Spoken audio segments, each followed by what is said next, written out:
Can you imagine going on a 3 billion mile journey that will take nearly 10 years to reach your destination? That's exactly the kind of journey that the New Horizons spacecraft began when it lifted off from Cape Canaveral Air Force Station in Florida on January 19, 2006. Its mission?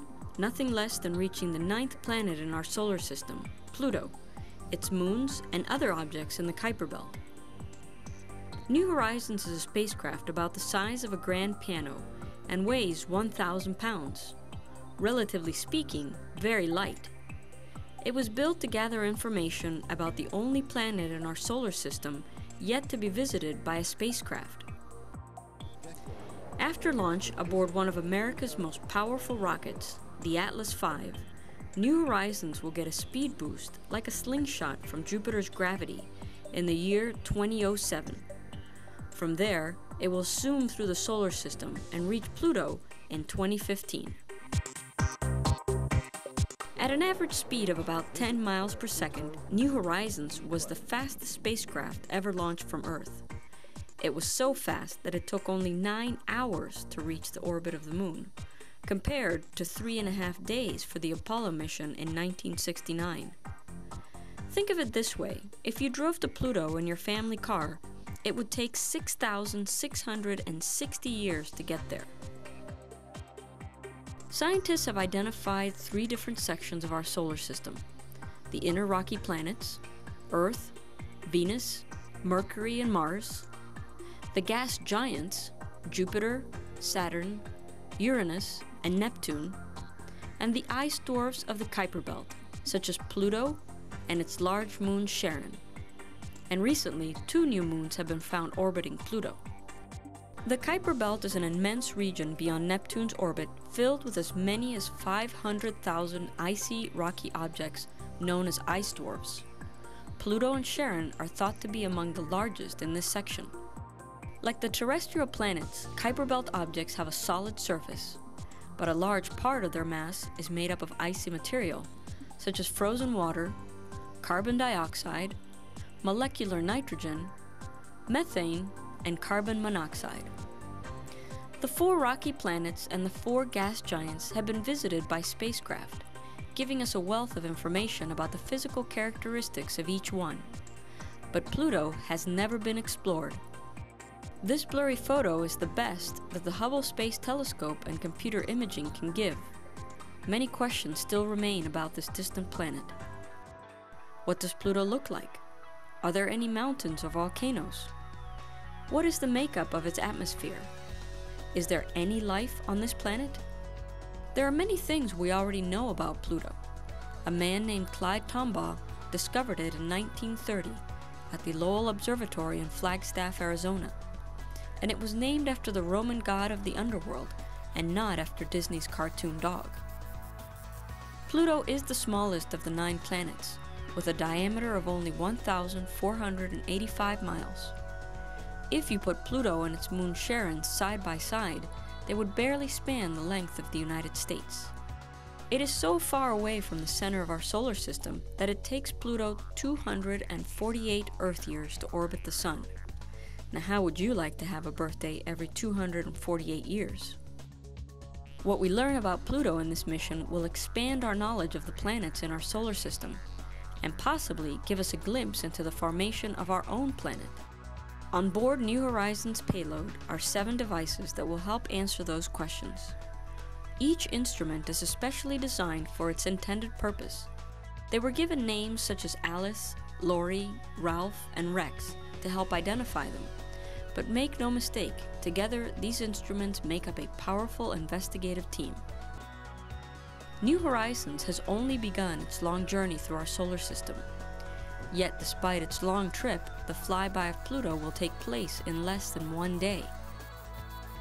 This spacecraft was built at the Johns Hopkins Applied Physics Lab in Maryland, where mission controllers are preparing for the encounter with Pluto. I met up with Mission Operations Manager Alice Bowman, who agreed to take us on a tour of the facilities. So, Bo, this is the Mission Operations Center. We actually operate 2 spacecraft out of this operations center, the Messenger spacecraft and the New Horizons spacecraft. So this is a model of our spacecraft. It's actually a 1/8 scale model, and it was launched on an Atlas V rocket, which is the largest rocket in the U.S. arsenal. And about 45 minutes after flight, the spacecraft separated from the rocket, and we had this flying through space. What is this spacecraft going to tell us about Pluto? Well, hopefully it's going to tell us about the surface of Pluto, whether we have craters, whether we have a smooth surface, whether we have ice. It's going to tell us if we have an atmosphere. It'll tell us about Charon, its moon, and we think that Charon is much different from Pluto, so these instruments will help us learn more about both Pluto and Charon. How many instruments are on the spacecraft? Well, there's 7 instruments. The Ralph instrument is right here, and it actually contains 2 sensors. This over here is the Alice instrument, and it's an ultraviolet spectrometer. This is the Pepsi instrument. It's a particle instrument. Over here we have the SWAP instrument, which will actually measure the solar wind. Back here we have the LORRI instrument, which is a long-range reconnaissance instrument. It's a visible camera, basically. Back here on the back side of the spacecraft, we have what we call the student dust counter. So what are these dust counters actually going to do? Well, they're actually going to measure the amount of dust from Earth all the way out to Pluto and hopefully beyond. And that'll give us an idea of the formation of our solar system, the collisions that took place, a step back in time, if you will. Alice, can you tell me a little bit more about the communication systems on the spacecraft? Sure. We have 3 antennas, 2 low-gain antennas. This is what we call the aft low-gain antenna, and this is what we use right after launch, probably for the first 15 days of the mission. And then after that, we turn the spacecraft around so that this high-gain antenna, which is this big dish here, was pointed to Earth. So, Alice, how long does it take for the radio waves from Earth to reach New Horizons once it's at Pluto? And how long does it take for the radio waves to reach us back here on Earth? At Pluto, we will be about 4.5 hours. What? One-way light time. So it'll take us 4.5 hours from when we send the signal on Earth until the spacecraft receives it, and then another 4.5 hours for us to receive the signal back that the spacecraft actually responded to what we told it to do.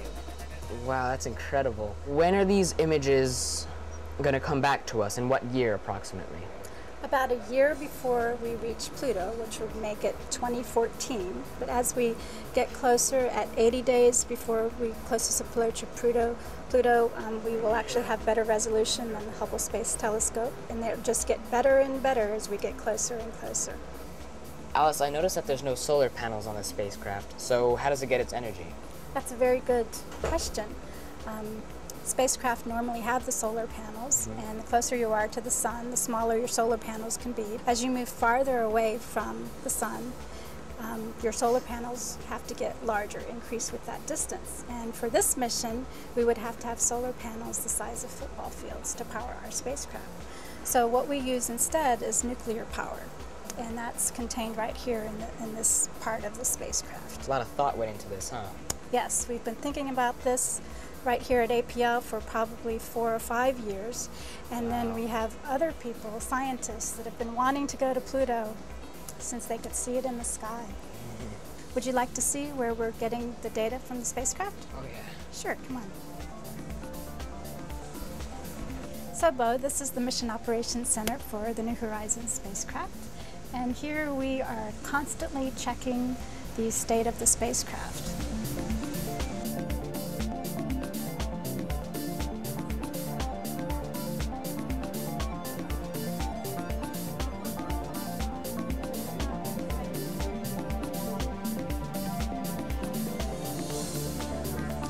Alice, I know it takes 10 years to reach Pluto, and I was wondering, in that huge time span, what are you guys doing here? Are you guys playing video games?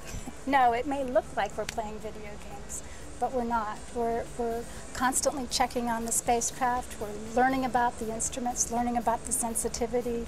We're correcting our trajectory to Jupiter and then on to Pluto.